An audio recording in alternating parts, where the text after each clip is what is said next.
The armed forces of the Russian Federation continue the special military operation. Operational, tactical and army aviation, missile troops and artillery of the Russian group of forces have engaged 82 artillery units at their firing positions, manpower and military equipment in 112 areas in the past 24 hours. Fighter aircraft of the Russian aerospace forces intercepted one Mi-8 helicopter of the Ukrainian Air Force close to Kolesnikovka in Kharkov region.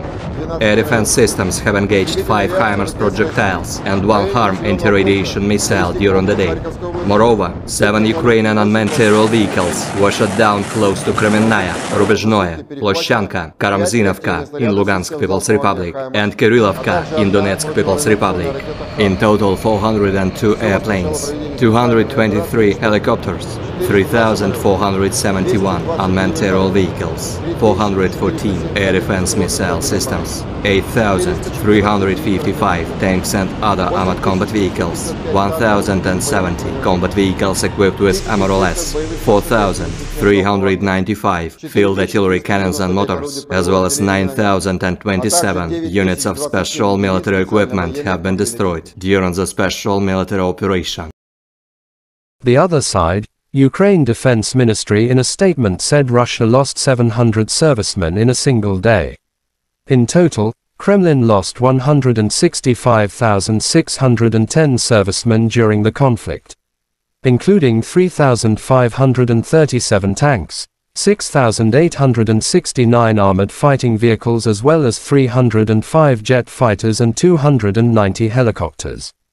President of Ukraine Volodymyr Zelensky in a statement March 20th, announced good news for Ukrainian and his European partners. We have several important decisions today, primarily defense decisions. Our European partners have agreed on a joint plan to accelerate the supply of shells for our artillery. This decision is worth €2 billion. It provides for both emergency supply and production of ammunition, said Zelensky. Russia and Ukraine conflict last for 390 days. There is no peace talk. В незмінності руху до перемоги над державою-терористом. Дякую усім нашим партнерам в Європі. Усім, хто дійсно зацікавлений, щоб Європа була сильною і вільною. Оголошено сьогодні і про новий оборонний пакет від Сполучених Штатів Америки. Обсяг $350 мільйонів.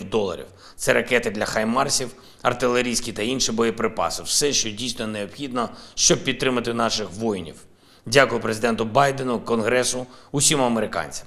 Провів сьогодні 3 міжнародні розмови із канцлером Австрії Негамером, обговорили нашу двосторонню співпрацю, гуманітарні та політичні питання, а також наші спільні можливості відновити справедливість, порушену російською агресією.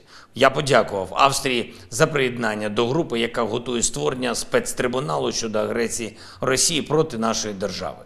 Подякував також Ірландії, пану прем'єр-міністру, за приєднання його держави до цієї групи. Коло партнерів, які готові працювати разом. Terima kasih sudah nonton. Jangan lupa like, subscribe, dan share ya.